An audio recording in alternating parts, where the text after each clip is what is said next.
Hello, my name is Colin Campbell. I'm with Polygon. You're looking at Total War Warhammer, which is coming out in 2016 from Sega and Creative Assembly.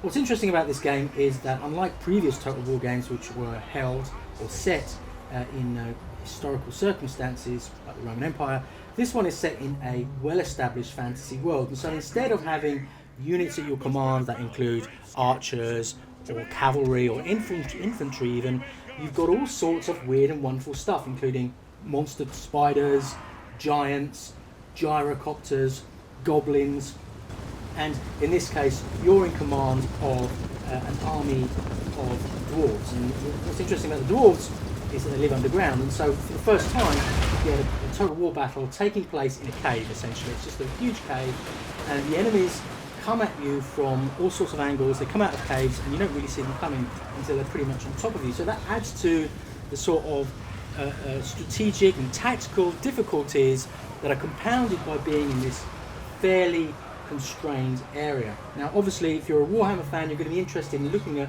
some of the detail of the units here, and there is a fantastic variety of them.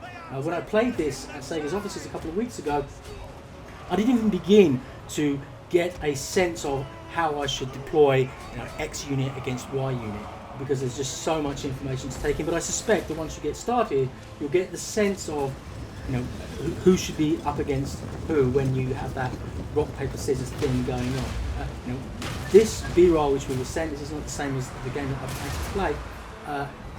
Sort of revels in showing you some of the detail of what's going on, such as this giant that gets up close and personal. To be honest, when I play it, I'm kind of 300 feet up in the air, just trying desperately to move my units around to make sure that they're not being outthought and outflanked. And the AI that I played with did seem to be pretty smart at wheeling around and getting behind me, at making use of the tunnels and making use of the slimness, I suppose, of this cavern that we're in.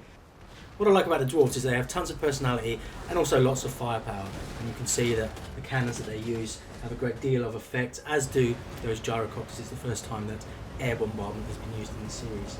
Total War Warhammer comes out in 2016.